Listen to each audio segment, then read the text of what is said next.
This is the Bartholomew Town Podcast. Hi, everyone. Welcome into another edition of the Bartholomew Town Podcast. I'm your host, Bill Bartholomew. On this episode, a conversation with the co-founders and co-visionaries of Gen Z We Want to Live, Jaychele Nicole and Isabella James. All right, welcoming everyone in for this last episode of the month of June and what has been an absolutely engaging month, no question about it, not only here in the Ocean State, obviously worldwide, as the convergence of many social justice ideals and, of course, everything going on with the COVID-19 crisis and beyond, paving the way for an historic moment. And right at the front and center of this has been, without question, youth-led activism, youth-led organizing, and voices of Gen Z, millennials, kind of driving the narrative in a direction that perhaps it hasn't gone yet in terms of intensity. So today, we speak with two youth activists who have been on the front lines of organizing some of the rallies here in the Ocean State and some of the action behind the scenes. And it's a fascinating conversation because, look, this is a group that's plugged in politically, they're plugged in socially, and they have set ambitious goals. And with those goals, they're making change. And we've seen it play out sometimes on the superficial level and deep down, perhaps on a more formidable level as we move forward. So a conversation today with Jaychele Nicole and Isabella James of Gen Z We Want to Live coming your way in a matter of moments, and I'll use this as an opportunity to let you know this will be the last episode of the week. We're going to be off on Friday for the 4th of July. Why not? Take a day off, and there's plenty of Bartholomew Town podcast episodes for you to binge over the 4th of July weekend. Just head over to Spotify, Apple Podcasts, or ripodcast.com. That's where you'll find 221 episodes of Rhode Island's podcast of record, B-Town. It's right there for you. And by the way, if you want to support the Bartholomew Town podcast, a couple of things you can do. One, you can leave a rating and a review wherever you're listening right now. You can also head over to patreon.com/Bartholomew Town. You'll be able to support the show in a number of ways, including becoming a B-Town insider, where you'll receive exclusive monthly content. I just launched the Patreon page, patreon.com/Bartholomew Town. All right, with that, let's get to our conversation today. Gen Z, We Want to Live. My name is Isabella James, and I am the co-founder of Gen Z We Want to Live, as well as a co-visionary. I'm Jaychele Nicole. I'm also co-founder, co-visionary of Gen Z We Want to Live. All right, as I said, it's a true pleasure to have you on. So it's been the month of June is coming to a close, and what an amazing month of action here in Rhode Island. You know, I think back to the sequence of protests and the sequence of rallies and just the vibes that have been sort of circulating have materialized into something very tangible. And we're seeing, even though many of the actions that leaders are taking right now are kind of surface level things like removing statues or the Providence plantations, or looking at police reform, or talking about the school turnaround plan, whatever it may be, they're not necessarily the actual steps that need to be taken. But at least it seems like the public facing front of Rhode Island government, in many cases anyway, is starting to at least acknowledge the voices of Generation Z, to a certain extent, the millennials, and all voices that have been calling for just sort of a wake-up call to social justice, basic things that some people are totally oblivious to, apparently, and others just don't seem to care about. So I guess kind of where does Gen Z We Want to Live fit into all of that? You explain to the audience your role in the organizing that's taken place over, specifically the last month, but in general. And then we'll kind of get into what you're hoping to see here as the summer progresses. So us you can't see me right now, but obviously we're two young women of color. We're 15. So I feel like with this, I think a quote I used before on my own behalf was that we break every boundary that was set for us before birth. So as both young Black women, we already have all these boundaries and obstacles we have to conquer throughout our entire life, no matter how capable or, et cetera, all these things that we have the ability to do, we still have that boundary. So I feel like we fit into everything because it's not only our time, but this is our life and lives after us. And we are the face of this and we make the history. I've been a youth organizer for over 3 years now, so I've seen some people come and go, some organizations even come and go. I was a part of an organization for 2 years, actually, youth organization here in Rhode Island. And from there, I think I really began to learn the power of youth voice, especially with the focus on Generation Z, because that's not even just like what people consider youth, because there's people who are in Gen Z who are at least in like their mid-20s, but they're still going to be the ones who are facing everything, like all the struggles, all the challenges we're facing right now, not even just like police brutality and race issues, like climate change, reproductive health, women's rights, all of those things. We're still going to be facing those in the future. So it's really important for youth and for Generation Z to be at the forefront right now. And where does Gen Z fit in all of this? I think we're really like the pioneers of Gen Z and the pioneers of proving that our generation is more than just Twitter, more than just Facebook people, Instagram. Like, we have so much more potential and we do so much more already than what other generations see us as.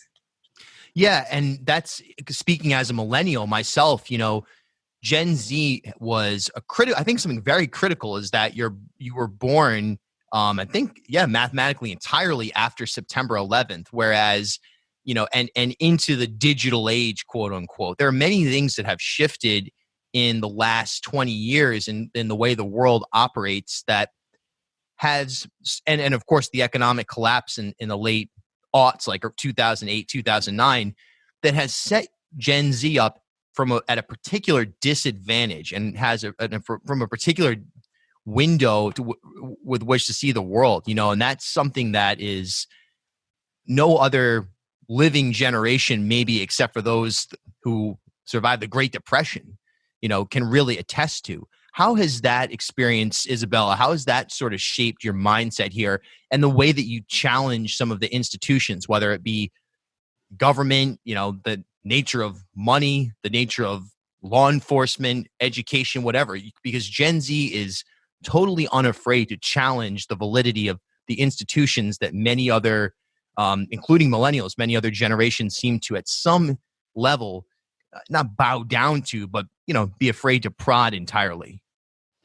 I feel as if with our generation, many people use the word that, we're tired, we're sick of it. And we're like, oh no, this only fuels our fire more. We only want to do more. Everyone else got tired and got sick of it and was like, oh, well, it is what it is. And our generation takes it as like, no, I'm not dealing with that. That is my problem. That's my problems for those after me. And I want to make the world a better place for the people after me. We're not tired or like, you know what? Oh, well, it is what it is. That's not how we feel. We feel amped up to do better. So we also break the boundary of just giving up and accepting it. We want to change it and we don't want the same thing that everyone else had. I've been doing like a lot of research on like Gen Z and like, I guess our passions and what drives us. And I saw some news article or something like that call us the iGen, like the iPhone generation, which makes a lot of sense because now we're in a like a age where like everything happens so quickly, one, and two, we see everything on the internet. Like before, when people were fighting for like to end police brutality, there weren't those videos. People weren't recording on their phones. People weren't able to do those things. And that gives us some sort of power. And then also the power to make change over the internet. Because some of us might not feel comfortable public speaking. We might not feel comfortable being the organizers of an event. But because of our power through technology, we're able to organize nationally and internationally and create that change because there is power in numbers. And when our generation sticks together, like we even saw with the Donald Trump rally, when people like Generation Z was on TikTok, like getting fake tickets like to his rally and stuff, and people weren't there. And basically, like, there's so much power in our generation. We're such a unique generation that we're able to make that change. Yeah, you're able to be much more effective disruptors with the internet, whether it's TikTok or IG or just communicating through Signal or whatever it may be. You've embraced that technology, and I think that it's fascinating because I wonder how that plays into your perception of media. You know, millennials, our generation, the shift really began to happen where the digital space opened up, podcasts, whatever, Netflix, so on and so forth. But, I still will listen to the radio. I also host on radios. That may be a factor. But, the traditional legacy media is still really valuable. But there's a huge difference as well between, even in music, the way that artists release singles now, and it's totally driven by Spotify, whereas 15 years ago, a record still had validity and the physical purchase of a CD. So I guess media in general, how do you think that you can harness your generation's strengths with communication to, for lack of a better term, influence the media? I feel as if with us, we were born strictly into a world full with technology. So other generations, they are kind of unsure of the media. They don't really know how to work around it or work with it to use it for a better platform.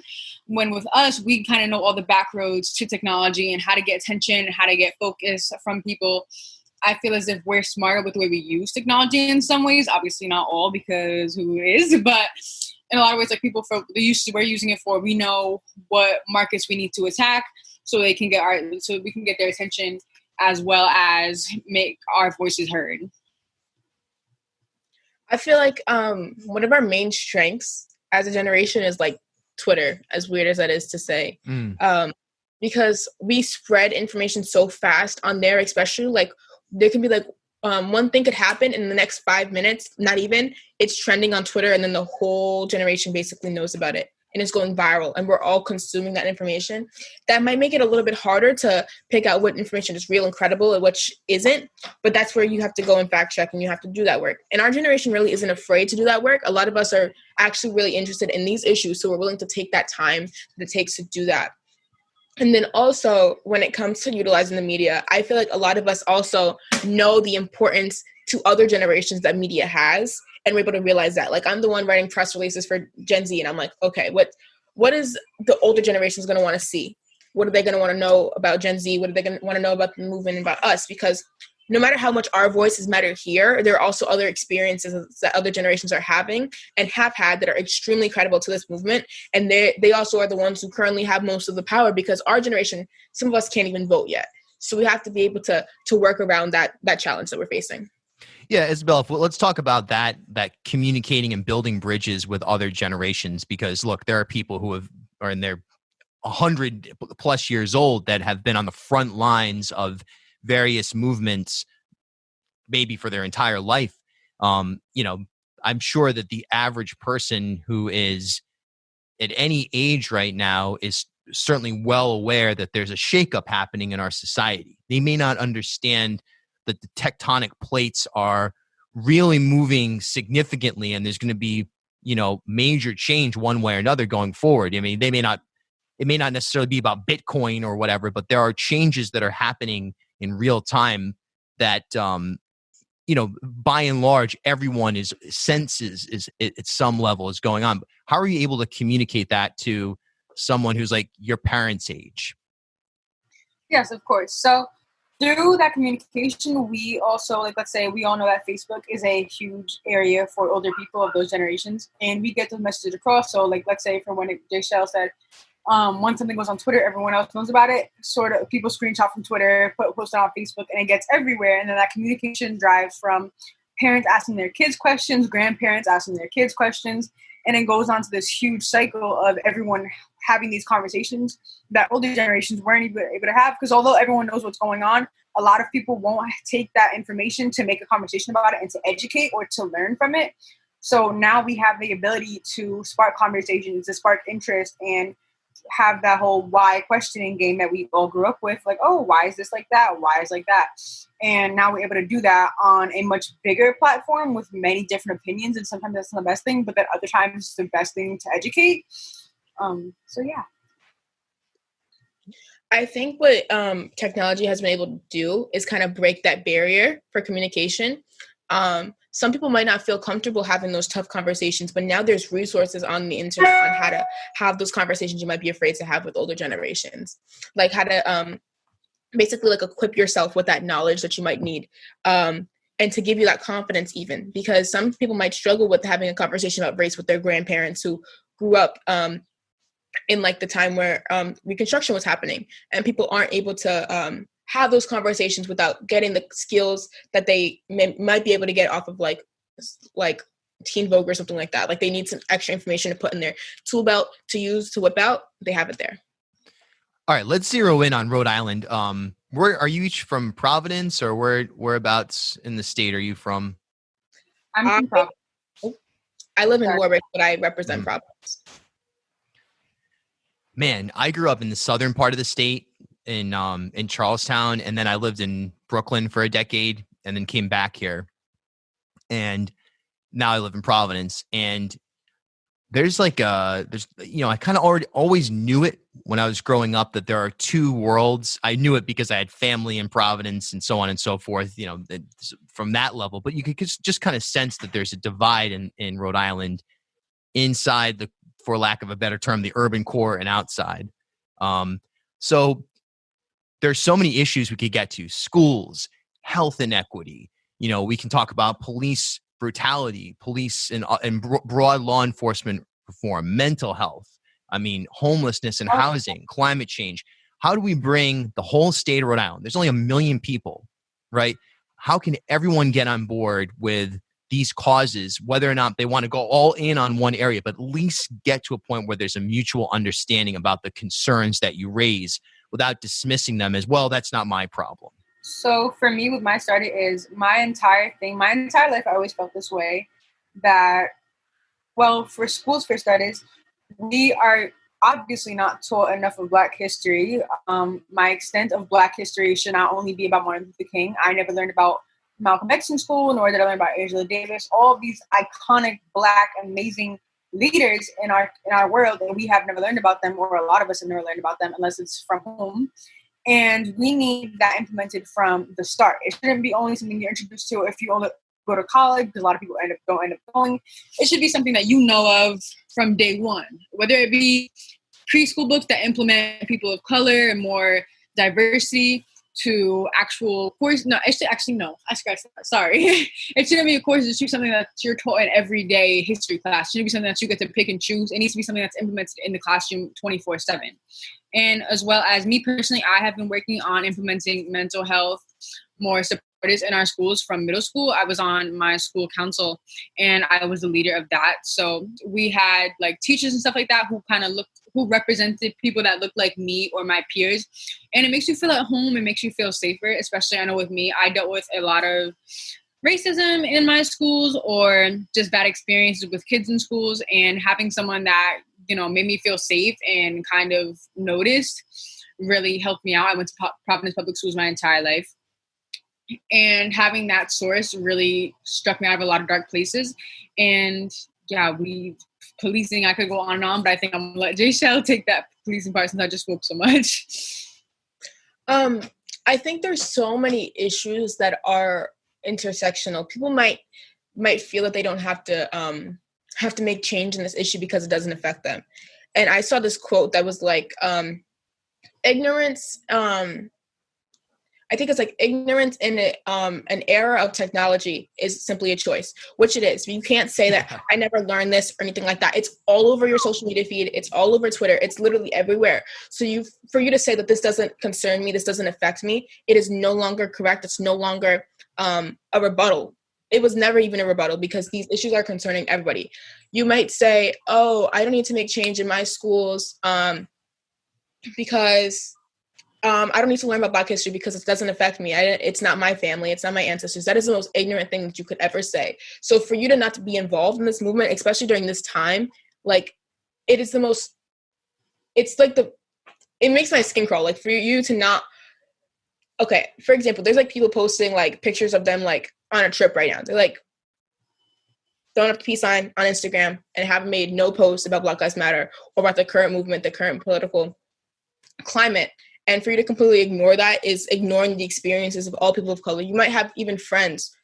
If that's the extent of what you care about, that's fine. That's at least starting somewhere, because once you indulge in the movement, you'll get further and further more comfortable. But you need to take that step internally to unlearn all that all that racism behaviors that you've learned in schools and everything that you've seen in the media and all of those things. But it starts within yourself. And for you to not want to make a change, it shows really you as a person how, dare I say, horrible of a person you are, that you don't care about people who might not look like you, so you don't care.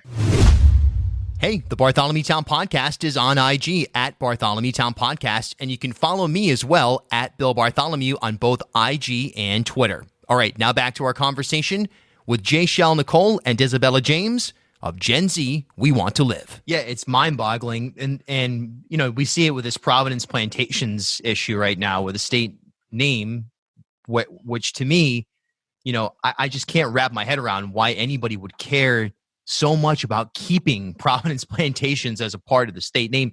Never mind why, you know, everyone should be listening and understand that from first of all, just a general perspective, but from an indigenous people's perspective, from you know, a broad BIPOC perspective, just from a general place of doing the right thing and evolving, why that wouldn't be a snap of the finger, something that we should do. And folks that say, well, then we're erasing history. It's like, how is that erasing history? It's building upon history. It's constantly, we erased history constantly on the land that we're on right now. You know what I mean? That going back to whatever prehistoric creatures were here, going and moving all the way forward. So issues like that, I think, are somewhat discouraging when you see, especially on a place like Facebook or talk radio, when you hear some of the pushback on this stuff. So do you feel like you know, the movement is going to be able to capture some of these folks that are just seemingly totally unempathetic and get them to at least go, okay, hold on a second now. Maybe I should walk in someone else's shoes for just a minute. Hopefully a few, well, hopefully everyone does, but unfortunately with me and my sort of realistic view on it, I assume that there is always, I mean, of course, there's always going to be ignorance and hatred and just that, especially with our president, that definitely sparks everyone's hatred to be glorified. I think in times like these with name changes and everything knocking down, it's like, why wasn't this done before? Why was Providence Plantation still here? Why did it take a man to die for this all to be noticed and recognized? Why did it take this? And exactly like, and me on my end, like, let's say Aunt Jemima, the whole bottle. Why do they do it now? You should just, at this point, what is a bottle going to do for me in my life? What is that going to change for me? Especially when you do it in this time, it's like, okay, well, now Black people, all they care about is a maple syrup bottle. It's like, that's not it. The way the media changes their narrative on a lot of things like this changes the sight of the issue, and it infuses ignorance to just spark up more and more.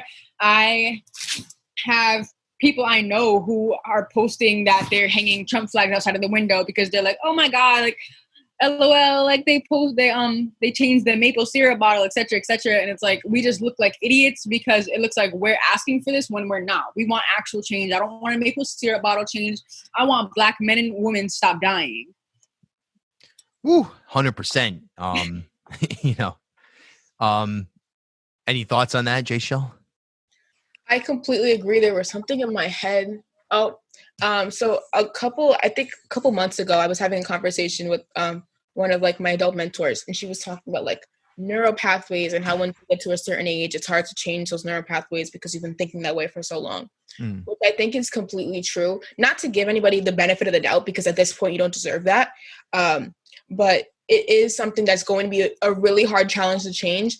Hopefully there'll be people, because I don't think that they'll be able to listen to us. I think that they're going to be able to like shoo us away as the generation who just wants everything to change and who doesn't like the old-fashioned way of things. I think it's going to take the people of their generation to change their views because they're more likely to respect them. And there's like a societal standard that we have to respect the older generations, which I mean, I guess it's true, but at the same time, they have to be able to respect us. And Gen Z has basically gotten no respect at this point from older generations, which I mean it is what it is. We have to take it on the chin and keep going. But at the same time, if you want respect from us, you have to give that same respect back. And to go off the Providence Plantations thing and the Donald Trump thing, not even to just look at it nationally, but to look at it locally and to look at the Speaker of House saying he doesn't know what Juneteenth is. He doesn't think there was slavery here. I was like, you are the exact reason that we need Black history in our schools. You are the exact reason we need a culturally relevant curriculum. Not even just Black history, like Isabella was saying. I don't know any Black writers that I learned about in schools. I don't know any Black artists. I don't know about the Black contributions to math, history, science, all of those things. I don't know those things, which I should know. Like, that is basically my right to know. Not even just for me, not even just as a person of color to know. Our white counterparts need to learn it as well, because that's where that behavior is learned. We're only learning about slavery in the bad parts of Black history. And so it's like Martin Luther King and slavery goes away when everybody knows that it didn't. But that's where white people are able to learn those behaviors, those racist behaviors, and that racist ideology. Yeah. And by the way, the Speaker of the House, first of all, a couple of things. Number one, I was impressed at your rally when someone mentioned Speaker Nick Mattiello, and all of a sudden a chorus of boos erupted, and I looked around and I saw people like 13, 19-year-olds like booing.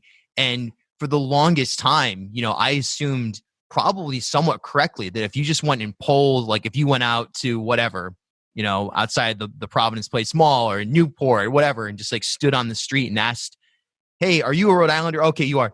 Do you know who Nick Mattiello is? I assumed like 9 out of 10 people would have no idea who he was. But I was so impressed with the engagement that came from that Gen Z audience that who the players are. You're plugged in. A lot of people who are inside baseball folks in politics, they think they know everybody. But the reality is Gen Z, in your movement in particular, the players, who are making these decisions.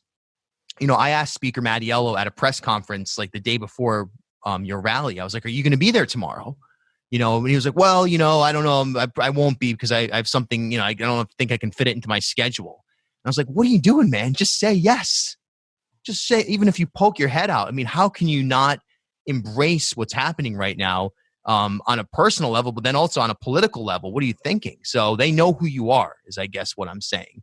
And that is so impressive as well, that, the movement is not willy-nilly. You really do know who is making policy and how the negative aspects of that trickle down to your real-time life. All right, last couple of minutes here. I can't guarantee Governor Raimondo is going to hear this, but I definitely can guarantee that a lot of people in her world listen to this show. So each of you, what's your message to Governor Raimondo right now? What would you like to see June, July 2020? I want to go first on this one. Yeah. Gina needs to meet with us. We've been contacting her staff, everybody in her circle. We've been calling. No response. I think she's probably met with 2 organizations, one youth organization and then one adult-led organization, and then claims that she spoke with youth. She met with probably like 7 youth and had 1 youth at her press conference. That does not mean that she met with youth. Meet with all of us collectively. She knows all the organizations in Rhode Island are youth-led and that are doing youth work. It's not like she doesn't. She is just not making the time. Youth voice is incredibly important, especially during this time when mainly all the protests we're seeing are youth-led. And we're the ones on the forefront. We're the ones fighting right now. And she is still not listening to us. So meet with us, simply. My thing to say is, where are you? You're there for a press conference. You're there for a media, for a photo op, but where are you when we actually need you as a leader in our community? You're giving her press conference to cover our time when we had a press conference. You scheduled hers for 10 when ours was at 10. So where are you when you need to support us? When you need to do what you need to do as a governor? Where are you as a leader? Because why am I 15 doing more in my community for people who are like me than you are? It's show up. Don't do it for a photo op. Don't do it just for a good press coverage for WPRI. Do it for us. So yeah. Yeah. Let's last area here. And this has been great to speak with you. Cause like I said, I was just so impressed by the work that you're doing. I still am. I'm just impressed by it. It's so essential. And, it's easy to get discouraged in this world for so many different reasons. But youth-led action has clearly been the driving force of what will be policy change, what will be public opinion change, what will be eventually significant political change, the makeup of our judicial system, and there have been some great moments in the last really 6 months or so. I think back to the Sunrise Movement that showed up at speaking of Governor Raimondo, she was at a Boston Globe event that I happened to be at because my friend Dan McGowan was putting on the event. So I was there. I was kind of excited to see the event on a fundamental level.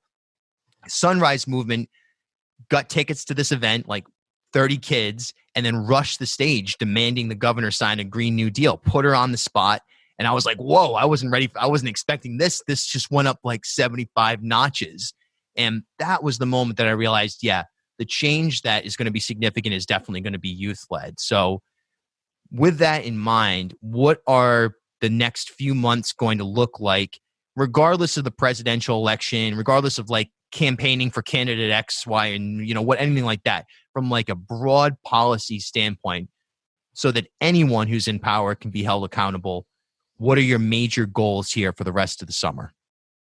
So on my end, I am super passionate about schools being changed. So the school turnaround plan, of course, and the Rhode Island training school being abolished, taken down completely, and everything reformed into more places like Ocean Tides, which I'm not sure if you're aware of, but it's it's a rehabilitation near Gansett, and places being like that, because Ritz, if you don't know about it, it is a terrible, inhumane place for children, and it's more of like a prison than it should be a rehabilitation center. And we have many other goals, but those are my two, as my co-founder part, my most passionate ones that I'm working towards. And yeah, Jaychele.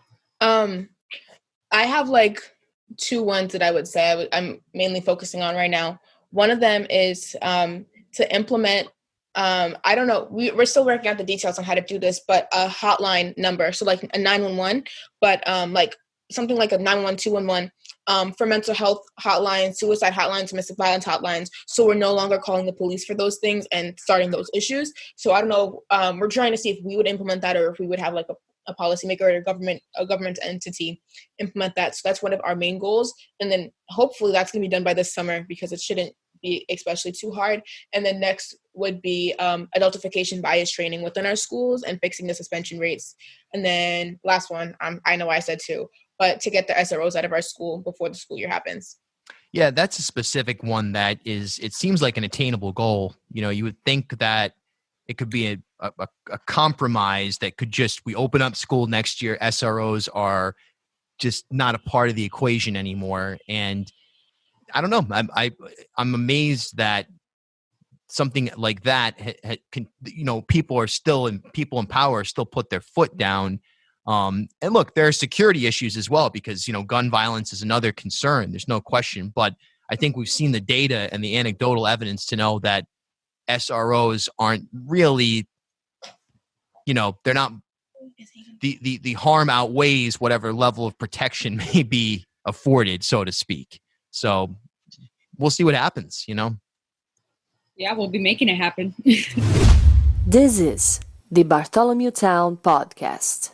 Check out B-Town's live streams of events in Rhode Island on IG and Facebook, like the recent removal of the Christopher Columbus statue in Providence, or Governor Raimondo's daily COVID-19 press conferences.